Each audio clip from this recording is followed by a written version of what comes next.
friends, Romans. When I look at the list of who was going to speak on this, I was really amazed because we're all Mohawk. I thought we were going to be the Mohawk version of the soulful group Ruby and the Romantics. Our day will come, right? Thank you all for inviting me. I see so many friends out there, and it's been quite a journey. Retired 4 times, and every time I retired, they bring me back. But this is really incredible. Over 11 years ago, I had the opportunity to facilitate a workshop. It was a week-long workshop in Manitoba. The Assistant Deputy Minister, Bill Austin, wanted to see if we could bring financial officers, commerce officers together from First Nations, Métis, Inuit communities. So he asked if I would facilitate a workshop, and I said sure. They brought in financial officers. Terry Goodtrack, Iroquois, said, you know, we need to have this association. Now it's the Aboriginal First Financial Officers Association, and they had their conference last week, and they've grown. And I go, wow, that's 11 years ago. A year after, of course, we were engaged in the Kelowna Accord, and we had a commitment. That education funding would be increased to at least bring it to a level playing field. It was passed by Parliament, of course, Paul Martin. And then it was squashed. The Reform Party Prime Minister Harper squashed it. Just think of where we would have been if that would have passed. It would have brought us up to a level playing field. However, it didn't diminish the spirit we've had for education. One of the key elements, I think, that people have to recognize, our youth have to recognize. We have to think of a mindset of a collective, not an individual mindset. Our own learners, looking at the lifelong learning model from the Canadian Council of Learning, for First Nations, Métis, Inuit, was trying to capture that whole intent of a collective. We think of ourselves, and all the sources of knowledge that we gather is from that collective. It's been lost. The average Canadian knows nothing about us. It's really surprising, and sometimes worse, that our own First Nations, Métis, Inuit learners know very little about themselves. We have to change that. They talked about curriculum earlier. Curriculum has to change. I chair the Native Council of Trustees for Ontario. There's 22 of us. We also have 6 Catholic school boards trustees that come to our meetings. We also have 1 French public school board trustee that comes to our meetings. We've been working on an advocacy paper in Ontario with the Chiefs of Ontario. We met with Premier Wynne, Minister of Education Liz Sandals, the College of Teachers. They're saying, you know nothing about us, we have to change in the curriculum. It's not just the Truth and Reconciliation, it's the treaties, it's also the Indian Act, it's the whole colonial system that was built. We have to change that. And they're learning. They said, that's right. Last week, Premier Wynne announced all 60,000 of the public servants of Ontario have to take mandatory training, sensitivity training, on First Nation Métis Inuit. She also announced they're going to change within the system of Ontario, the education system, curriculum, about who we are. That was very significant. So we're making a headway. But if we had a Directors of Education Association, national, what that can mean, we could share resources. We can share best practices. We can politically solve, I hope, a lot of the issues that we're still under. The impact of the residential schools. Cindy Blackstock won an outstanding victory with the human rights decision on the welfare of our kids. There are more kids right now in foster care nationally than there were that went to residential school at any one time. That's another significant change. Of course, we had the Truth and Reconciliation 94 recommendations that this government said they're going to follow. We have to see. This national association would do that. They would monitor. They would also take that and take it back to our communities, but doing it in a collective manner. That we, as a people, as a nation, it's very important to do that. I want to thank you all for coming to this, because this is really an historical event for all of us. When we look at our learners, our kids, we see in them, and I see in all our children in Akwesasne, the changes that have come about. We're negotiating the self-government agreement with Canada right now. And when we sit across from the table with the negotiators from Canada, they are going, wow. They're scared at what we want to do and how we want to change. But it's not just a change for our own First Nation Métis Inuit learners. It's for all the youth of Canada. They need to understand. When I speak before non-Native groups, our student senates, I tell them, I have a status card. I'm a legal Indian. I'm a live Indian. I'm not a dead Indian. And that comes from Thomas King's book, Inconvenient Indian. We have to know that. We have to teach those non-Native kids, because they're going to be the political leaders of tomorrow. They want to know what happened. Why was there a resident? Why do you carry a status card? Why is it an Indian reserve? When they understand, they say, you know what? We have to change this. So we partner with them. This association would really work in expanding our voice, expanding our education, expanding our learning to all of them. So we're on the right step. Our day will come. It's quite an amazing view from here. To look at 700 of you coming from so many nations of our people.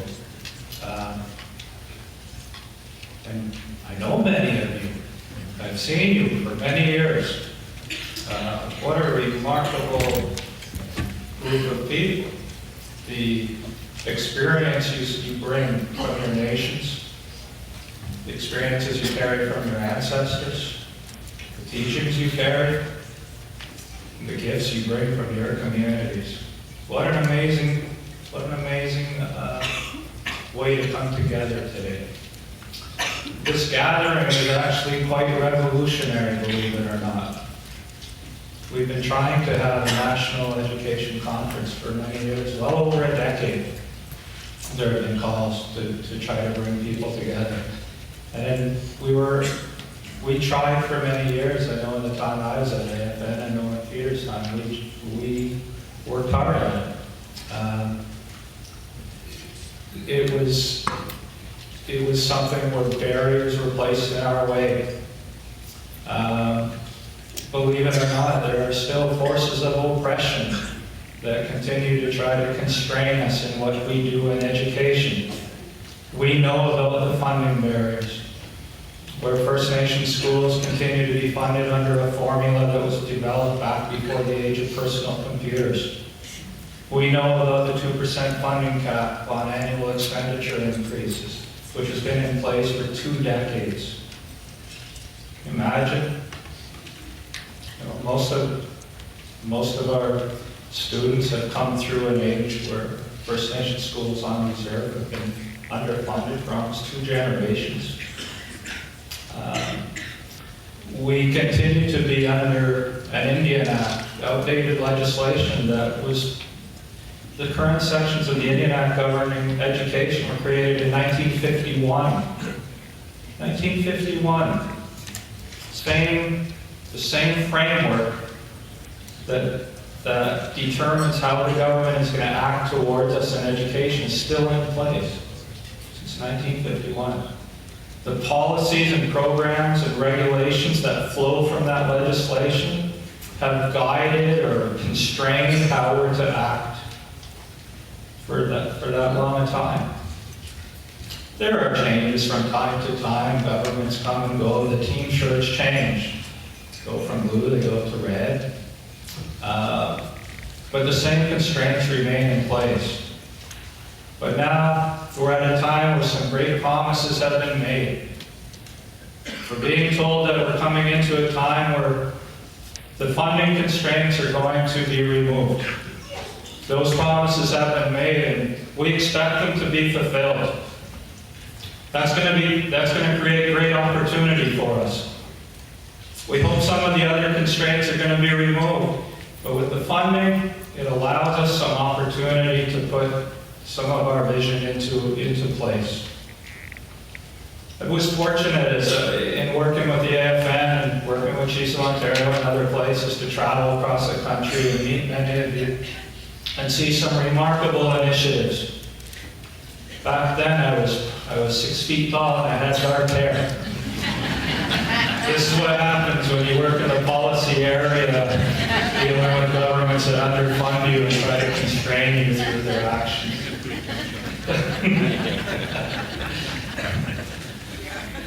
Peter and I developed a Broadway show. We say it 3 nights a week. We have,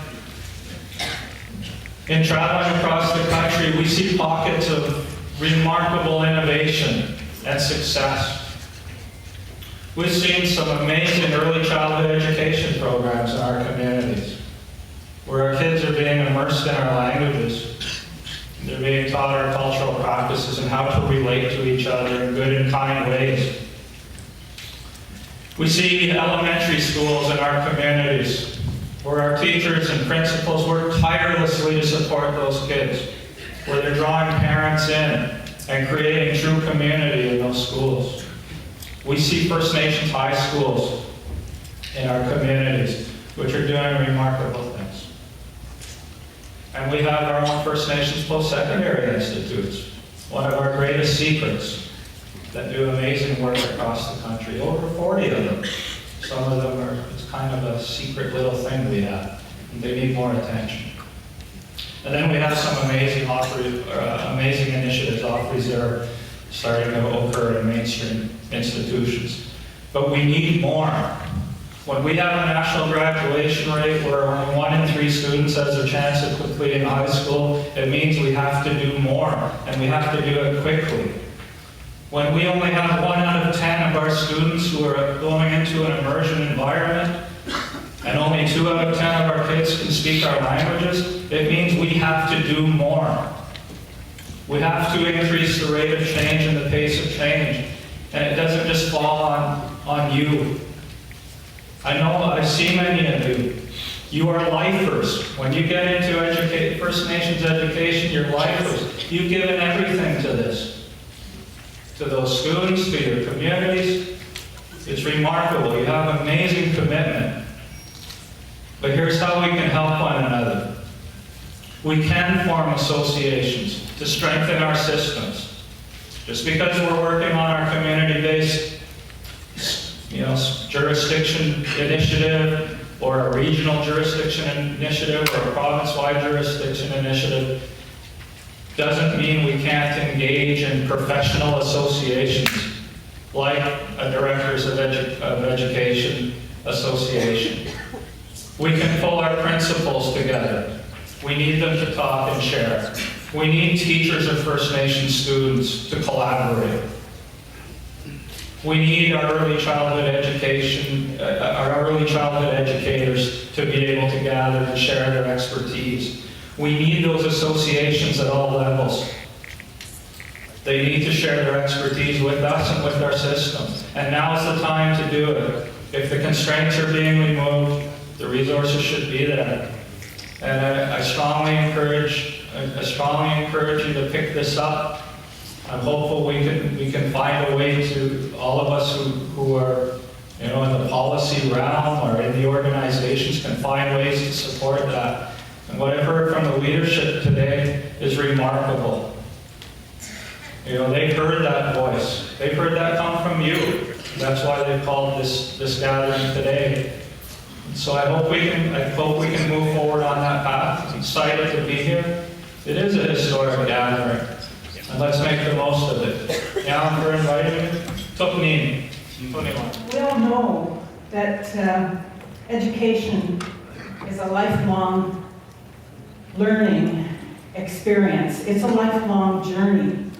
And for our people, it's triple lifetime journeys because we live in a very political world.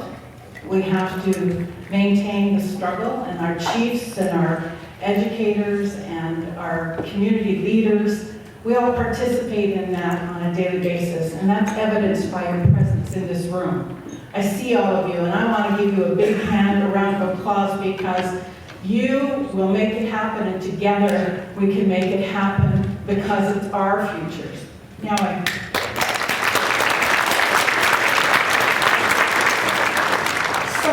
I joined AFN in 1997 to 2001.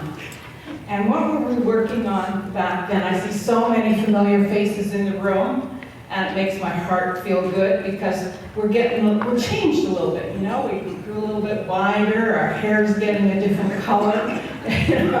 So I'm thinking, yeah, it just goes to show this is a lifelong journey. And we're going to continue moving forward. I was retired, and I know my current boss called me and said, I need an educator. And I hear my mother's words with the Creator saying, it's your duty and responsibility if you have the knowledge and skills when your people ask you.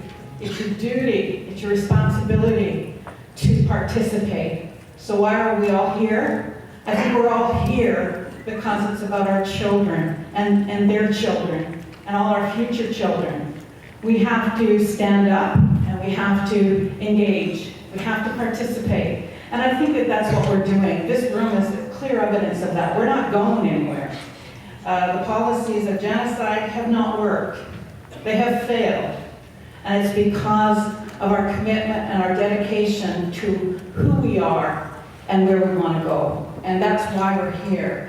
And when I was really enjoying the Chiefs, and I'm so grateful for our Chiefs and Chiefs Committee on Education and the Education Committee, the technicians. They were saying, you know, when we started this journey in 1970s, there were 400 people in post-secondary education. Well, in 93, 94, there were 23,000. And in 1978, 1997, and 1998, there were 27,488. I am sure that if we went to Inspire and asked them how many students are we seeing go through, asking for scholarships, we're going to be well over 30,000. So we're growing. Our people is we're the fastest growing population. We're here. We're going to continue to be here for as long as the grass grows in the sunshine. So why are we gathered here today? I was last week in Montreal and listened to our formal panel of national chiefs. And it was wonderful to hear how committed they were, talking about the same issues of self-determination. I think that we have been invisible to Canada. We weren't supposed to be here. We were supposed to be gone. We were supposed to be Canadian and like every other Canadian. That has not happened. That will not happen. And I think that in our lifelong journey, I think that we are committed to bettering the systems, making them our own, reflecting who we are, our self-identity, our self-esteem. And I'm thankful to be a Mohawk. And I'm thankful that we have our ceremonies and that we have our elders and our culture that surround us and protects us. And I think that we want to share that. And we're going to be persistent. And I think that as we get more and more educated, we stay determined, and I think it's our time. And I'm hopeful. I'm very hopeful with this new federal government that we have a window of opportunity that we have to take advantage of. So that's why I think we're here, to make a difference. And I think that all together, working together as one, we will accomplish that. Now I'm for coming. Really delighted to see everybody. This makes my heart sing.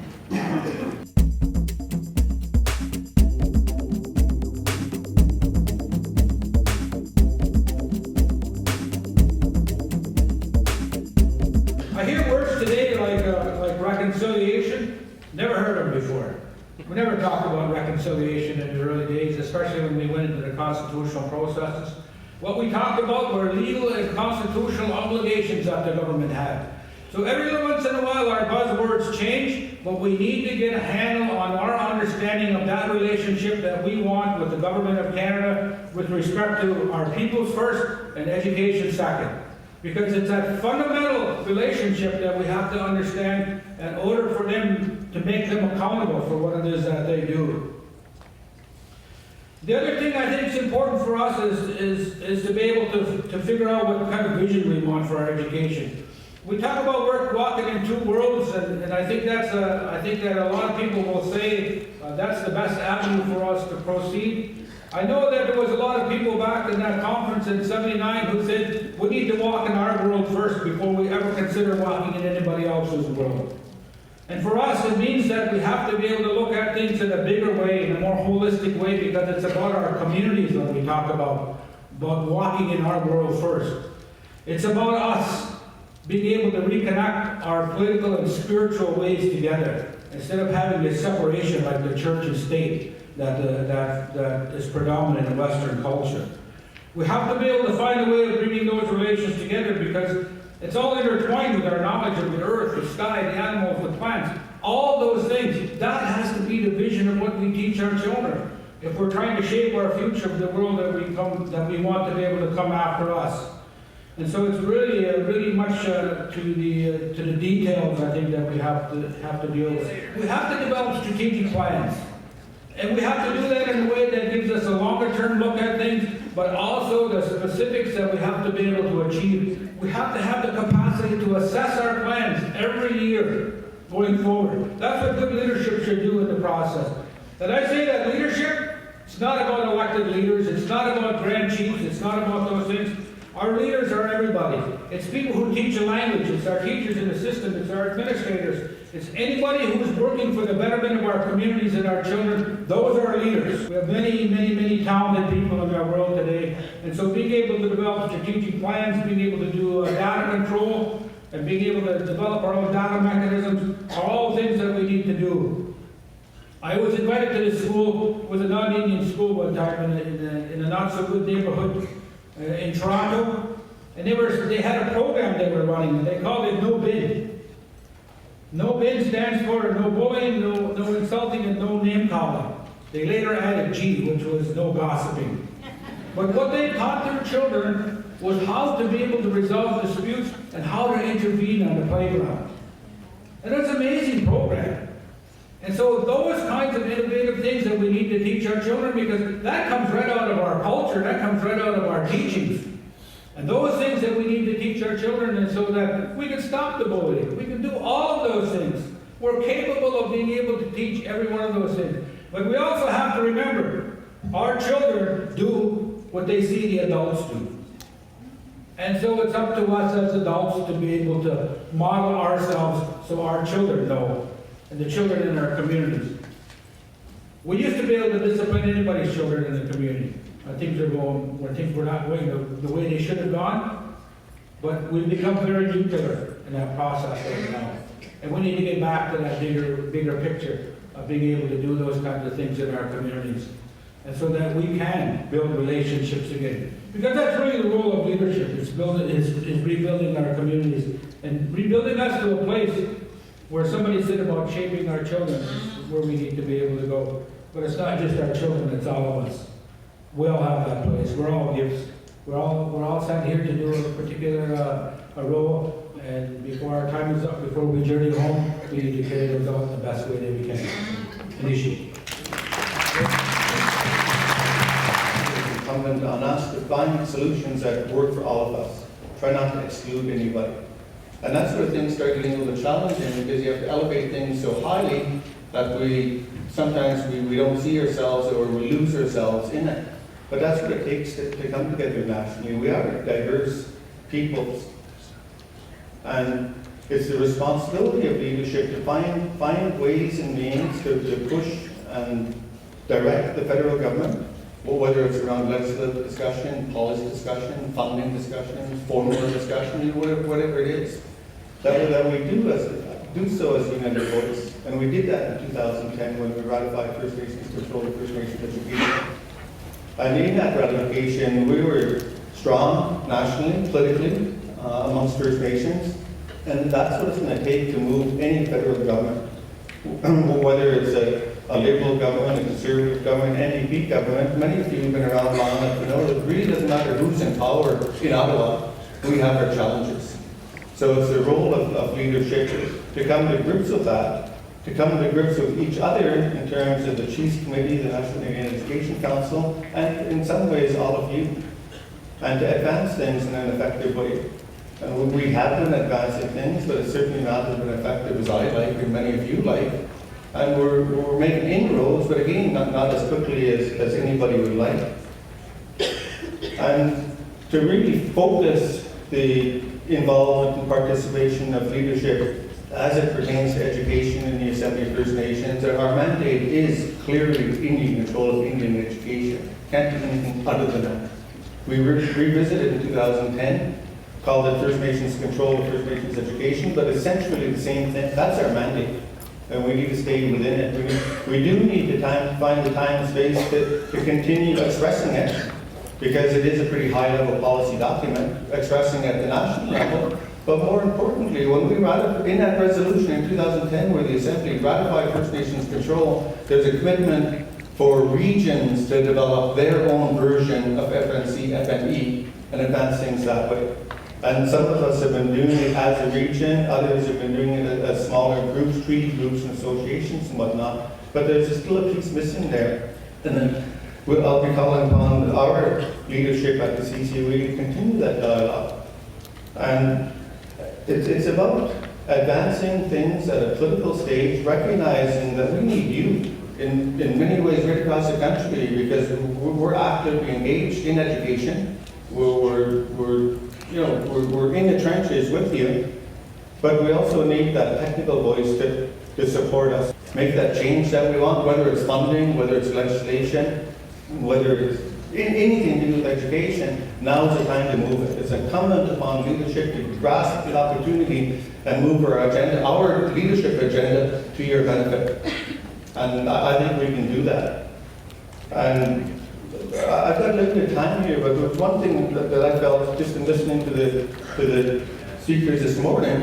It's incumbent upon me as a leader to ask you, not tell you, but ask you to look at what it is that we've been doing through the Assembly, particularly the Chiefs Committee on Education and National Canadian Education Council, and look at the things that we've done well and you've agreed with. And particularly those that participate on the Chiefs Committee and participate in our assemblies, they're engaged. Not everybody gets it what they want, but we come to consensus, we come to agreement. But one of the most prevalent messages I hear, particularly from the technical side of it, was who the heck are those guys making those decisions in my behalf? That's a top-down approach. So I urge you to take a look at that. When you're talking about creating a National Directors Association, learn some of the lessons from us. Do something more local within your communities, within your tribes, within your nations, within your treaty groups, within your regions. So that when you speak as a national technical voice in education, you're not going to have people respond like they respond to me. Who the heck are you? You have no right to make those decisions on my behalf. You haven't included me, you haven't asked me, you haven't talked to me. So I encourage you to keep those kind of things in mind.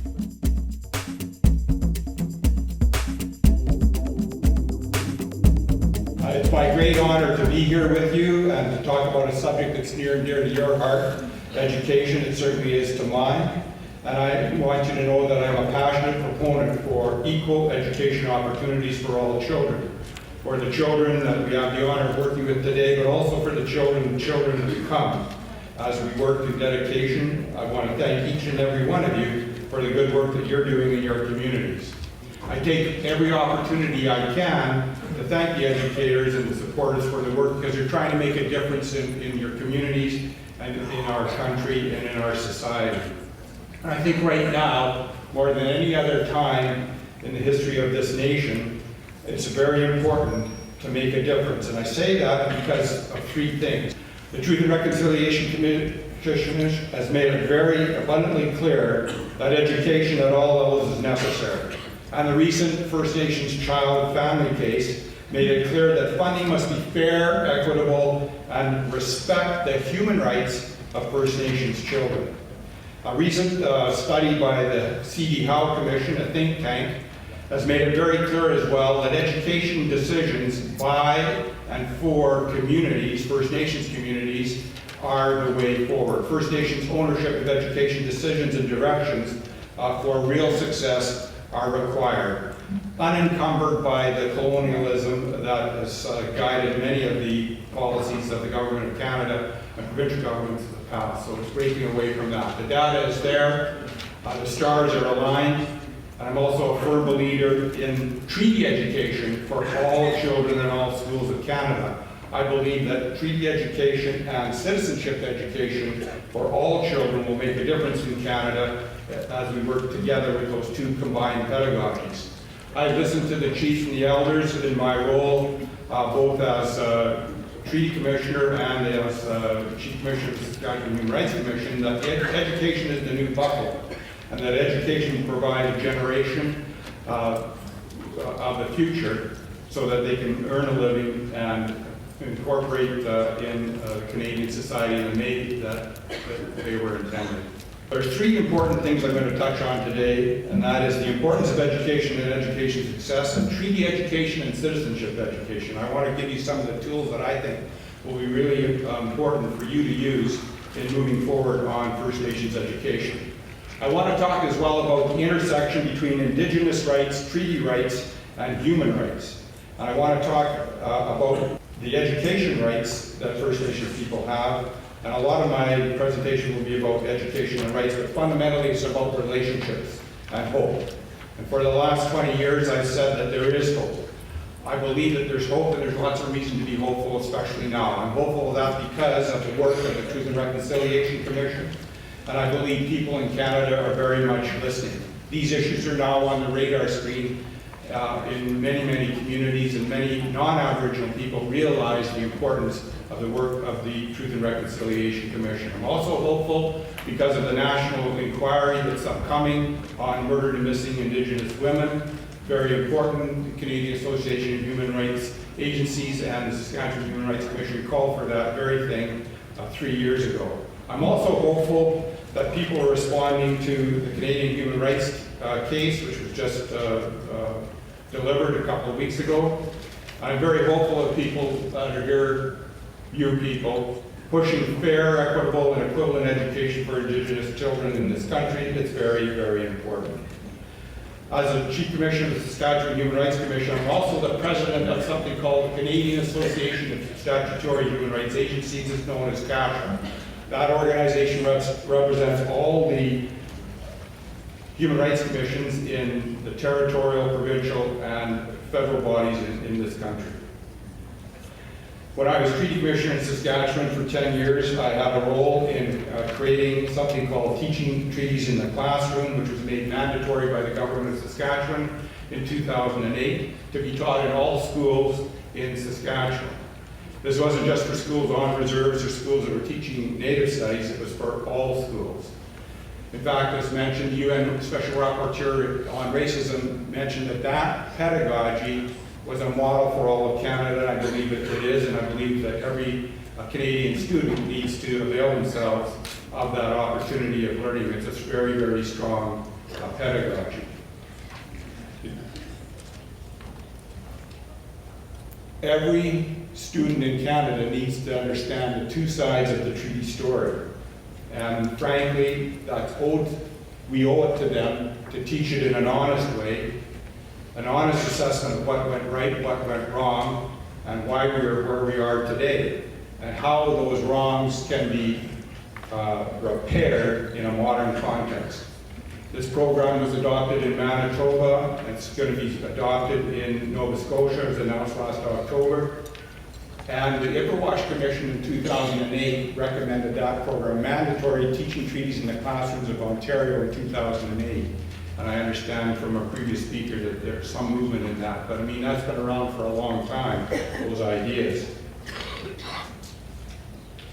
I want to tell you a little story about how I got involved in some of these issues, and that was back in 1991. I was a judge in North Battleford, Saskatchewan, and I was we were surrounded in effect by 10 First Nations within a 50-kilometer radius.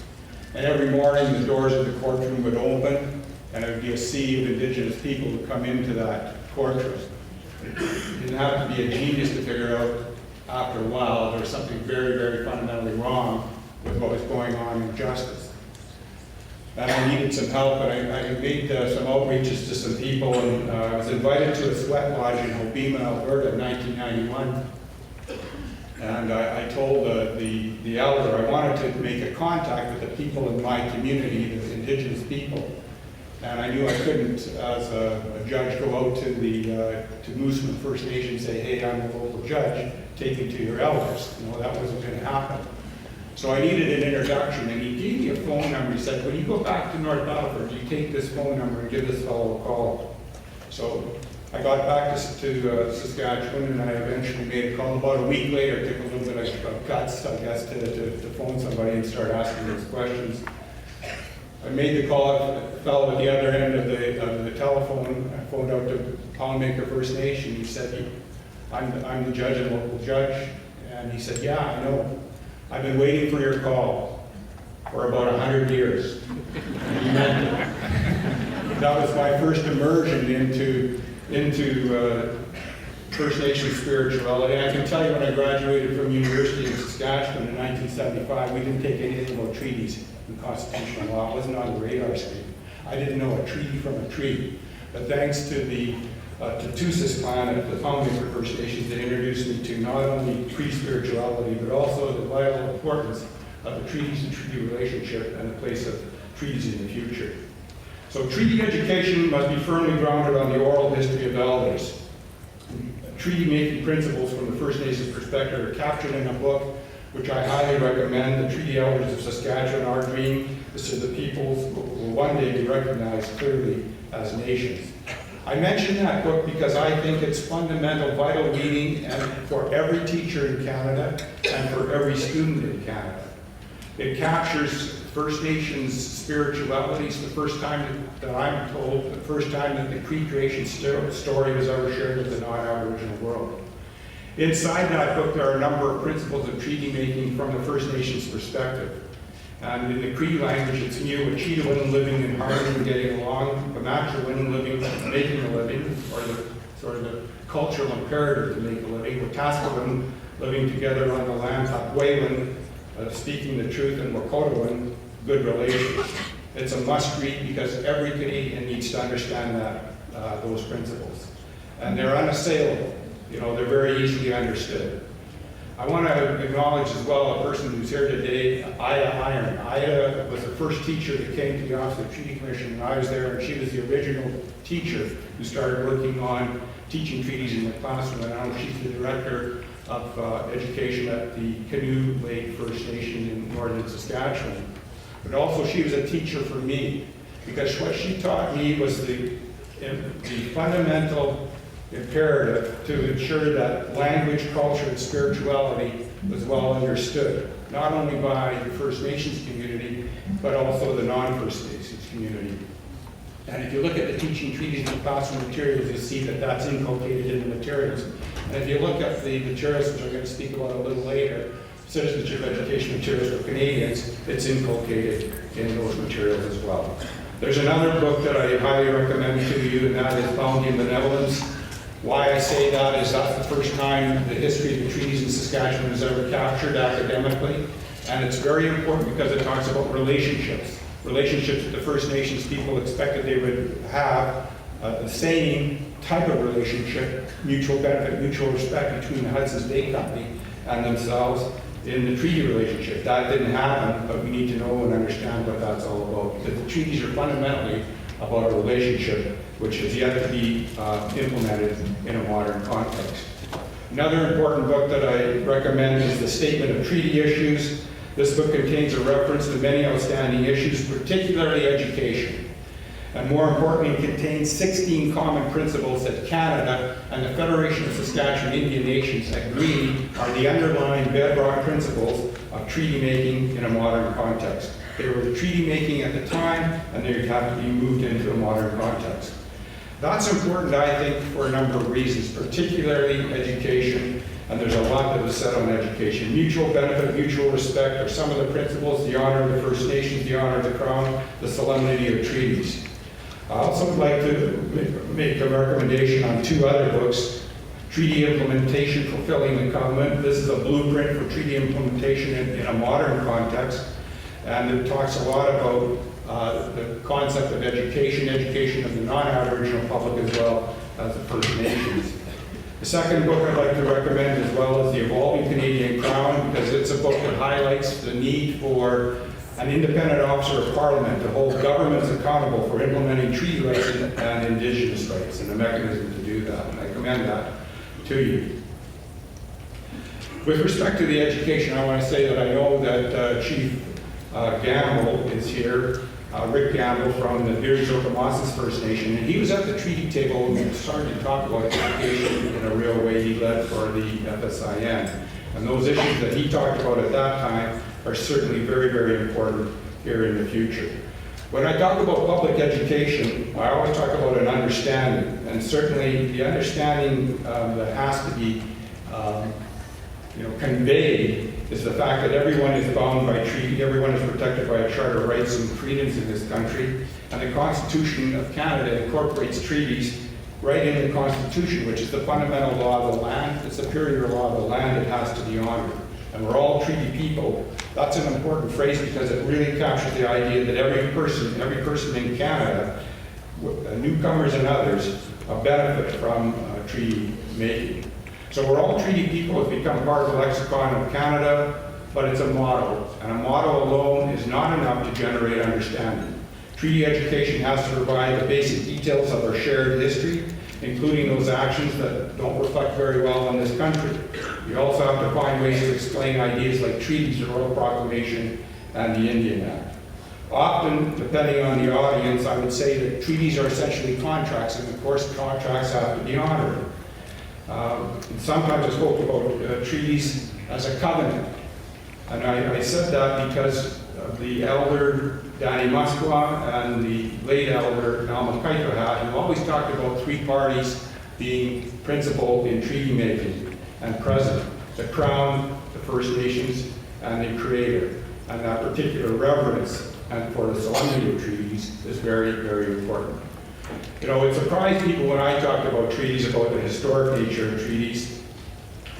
What they really did is outline what the government of Canada was intending to do, is that they would do for the First Nations people in exchange for access to the land.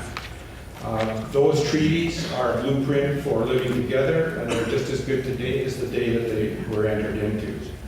At the heart of that statement, we're all treaty people, is that everyone's a treaty person. I want to tell another little story here about what happened in 2003 in a classroom in Saskatchewan. I was at the Office of the Treaty Commissioner.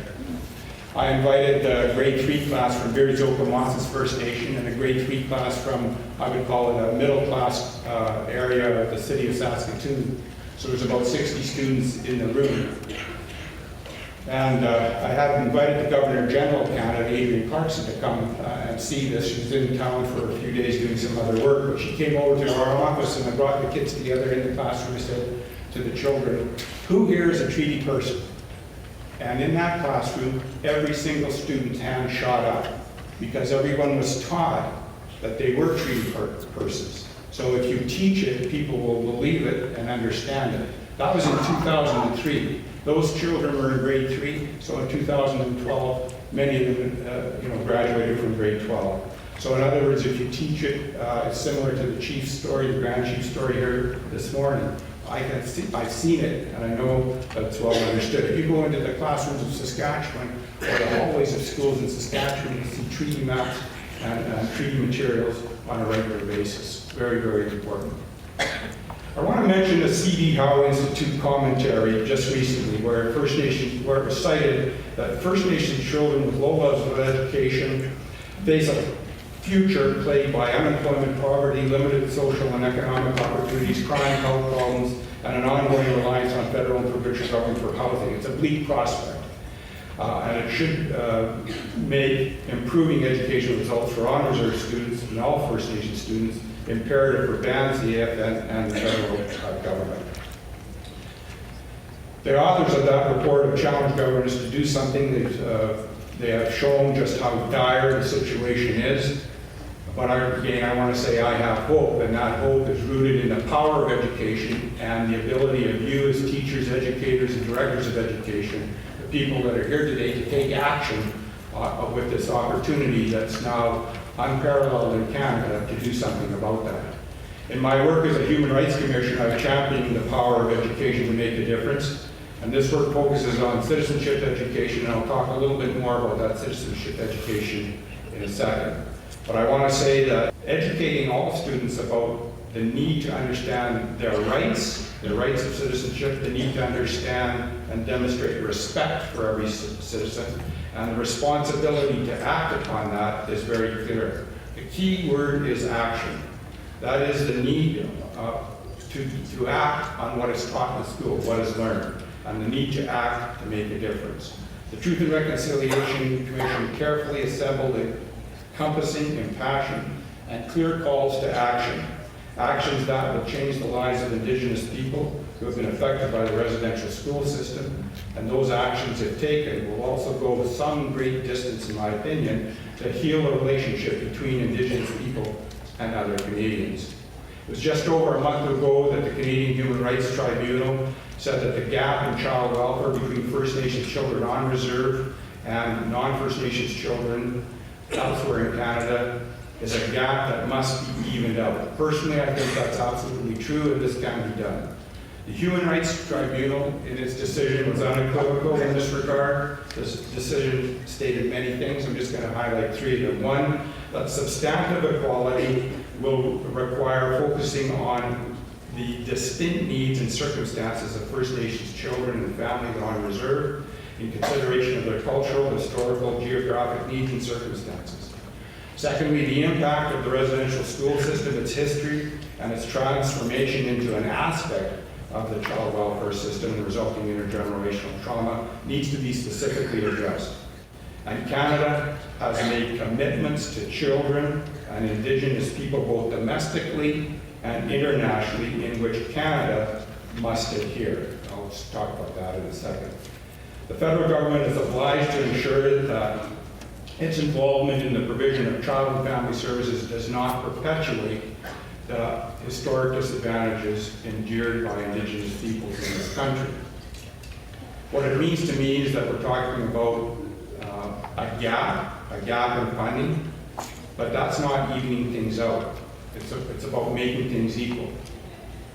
In saying this, we need to deal and address with the need to get rid of an existing inequality first, and then worry about getting things even or equal or balanced after that. Now, what I mean by that is this. If we want to achieve equality, we must first look at doing something different. And the something different that I'm talking about is equity. Equity is an important principle for human rights, and it's an important principle in the legal community, but it's also an important principle in the Canadian state. Because in order to treat people equally, you may have to treat some people differently. In other words, different treatment is required if you want to get an equal outcome at the end of the day. An equal outcome I'm talking about is graduating students from grade 12 into post-secondary education and getting jobs. The funding inadequacy on education has been long-standing, and you need to catch up. You need to catch up in a big way. When the Kelowna Accord was put on the shelf for a decade, it's been a dark decade. That was a very strong document. It needed to be implemented. It hasn't. There's an opportunity to do it now. But what I'm saying to the First Nations leadership on education is this, that you're in a transition period. Because of the gap, you need to have much more funding available per capita than just the equivalent of non-Aboriginal. It has to go further, especially in a transition period, before you can start to talk about bringing up an equality, which might happen sometime later. And you can partner with a number of people to do this, whether it's provincial governments, federal governments, municipal governments. Because the treaty elders taught us that it's all about having a brother-to-brother relationship, which is an equal relationship of respect and power. And there's a good model in Saskatchewan at the Dakota Whitecap First Nation, just south of Saskatoon, which has been partnering with Saskatoon educators for the last 20 years.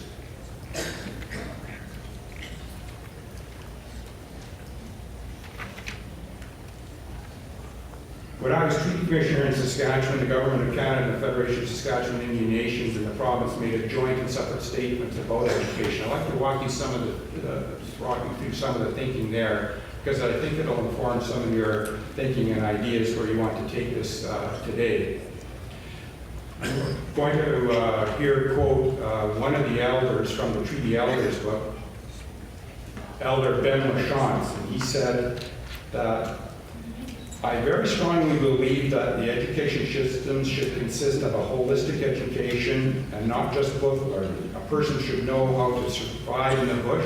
He should know how to talk to a lawyer, how to finance a house at the bank, how to mortgage a house, how to finance a car. It's all part of the knowledge base of being a full person. Elder James Iron Eagle said, "It is important that the young people understand the culture. Education is necessary today. When you have the two, you are strong because you are retaining your culture, your spirituality, and your language. We cannot use the pipe in English. You see today, you can look out today, you see everything that is out there. You live in a spiritual world. As elders, our role is to teach, but we're all still learning." So education goes on and on. In other words, a reaffirmation of lifelong learning and the need for that. In short, the parties at the treaty table agreed that education was an outstanding treaty issue, and if implemented, it would change the lives of First Nations people in Saskatchewan. What does it really mean? It means on our way forward, people of goodwill working on a common purpose can make a difference. The parties strongly believe that the information about First Nations and the history and the relationship between First Nations and non-First Nations in Canada needs to become part of the education for all children, for all people in Canada. It would benefit everyone.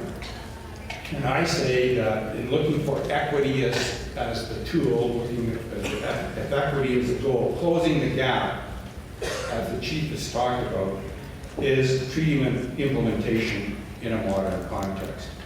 I just want to touch on the Tribunal's decision for a second and say that we have, with the Human Rights Tribunal's decision, a clear recognition of what inequity is. It harms, it impairs, and it prevents children from thriving. First Nations children case that recently was decided recognizes that there are implementation problems that need to be resolved, and at the same time it recognizes that there is no time like now to ponder those problems. Action is required, and it's required as soon as possible. Now, I'm mentioning all these resources because they exist. They exist for you to use in your communities. They exist to be used in communities throughout Canada. The orders that were made in that case were number one, to cease discriminatory funding practices and reform funding programs. That has direct application to the education issue. Cease applying a narrow definition of Jordan's principle. Refocus the policy and programs on respect for human rights principles and sound social work practice.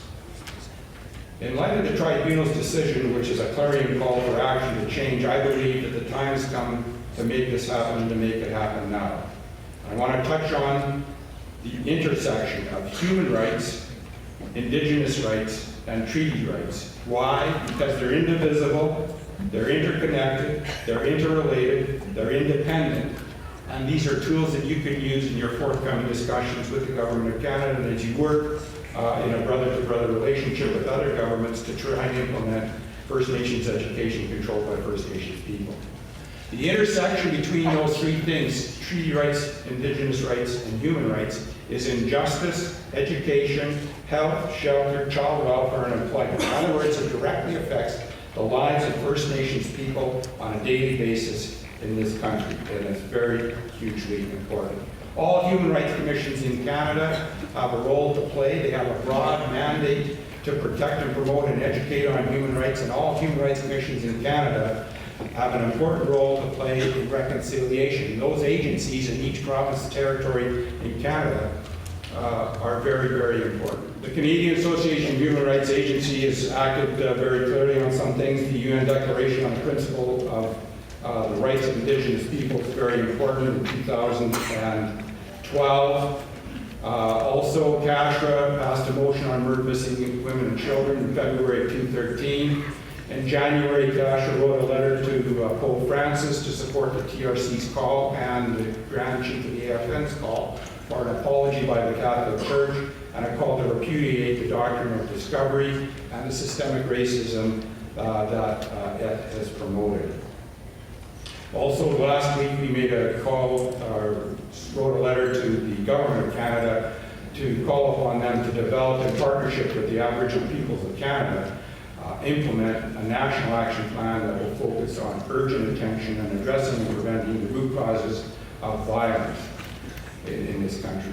I'm going to skip closely here just to say that there's a real connection between the international covenants that Canada has signed, the UN Declaration, and what has to be done on the domestic level locally, because it's a connection between treaty rights and Indigenous rights. So I commend to you the UN Declaration on the Rights of Indigenous People. It's very important. It's used quite a bit, and it can be used a lot more, I believe, in implementing First Nations education to the extent that the First Nations leadership wants to do that.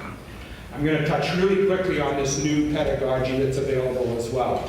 And that new pedagogy is spoken about in the handouts that you've got, the essential citizenship capacity. So there's a new pedagogy in Saskatchewan, again it's in grade K to 12. It incorporates teaching treaties in the classroom, and it incorporates the experience of the residential schools. So we call that, because this pedagogy answers this question: what does it mean to be a Canadian citizen? What are the rights of citizenship, but also what are the responsibilities that go with those rights? And how do you build and maintain respect for every citizen? Why? Because every human being deserves equal moral consideration.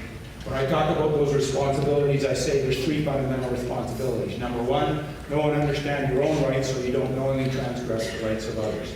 Number two, as a Canadian citizen, you have a responsibility to make the world a better place. That has to be taught in the classrooms of Canada. And number three, all Canadians have a responsibility to see that Indigenous rights are upheld and that the treaty rights are implemented according to the spirit and intent of the treaty. And we all have to respect everyone as citizens. Now, I'm going to touch a little bit on this issue because I think it's important for educators.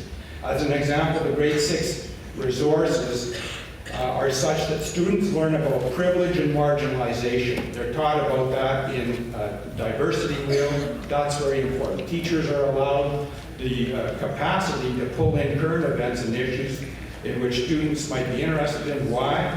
Because they can focus on race and ethnicity more or less depending on what the climate is in their school. So this pedagogy on citizenship, which is going to go across Canada, is important because there's a heavy emphasis on First Nations governmance, culture, and spirituality. That goes back to the lessons learned in the teaching treaties in the classroom model. Also, a heavy emphasis on the residential school experience. What we're going to produce with this new pedagogy is a student who amplifies 5 E's. We're going to have an enlightened student, an empowered student, an empathetic student, an ethical student, and an engaged student. So you'll see a fulsome explanation of this in your materials, and you'll see how it links to teaching treaties in the classroom, and I hope that you find that it is of value to you. I could spend a little longer on some of this, but I don't have much time, so I'm going to conclude today by saying this. I began my presentation by asserting there is a connection between Indigenous rights, treaty rights, and human rights. And if you want to implement education, every child has the right to be educated about their rights and the right to be educated about that in Canadian schools, and that Canada has signed on. And so there's a convention that compels Canada to ensure that that has happened. And that's a tool that you should use, in my opinion, in your quiver when you're dealing with the federal government. So understanding that relationship is important for teachers, education, and all Canadians. The Truth and Reconciliation has identified that need and understanding. Think tanks have identified it, and a very important think tank is behind you. It's saying that First Nations need to control First Nations education. It's a critical time in education. Fundamentally, we owe it to our children and our children's children to give them the knowledge that they need to have in so many ways, and we're obligated to collaborate, cooperate, and build a positive relationship for those students in Canada. The inescapable truth is this: the health and well-being of Canadian society is directly proportional to the health and well-being of Indigenous communities. The TRC has asked us to work together to close these gaps, to create equity, and destroy discrimination. The 3 R's, right, responsibility, respect, are going to be very important. Teachers are change agents. Teachers are change agents, and that's why I think it's so incredible, because you have an opportunity to create, promote, and foster change for the next generation. Teachers represent an army of change agents. Today we have 700 change agents in this room. I'm sure each one of the educators in this room knows 10 other educators. So by directly, you can multiply that army from 700 to 7,000 very quickly. It's an exponential growth.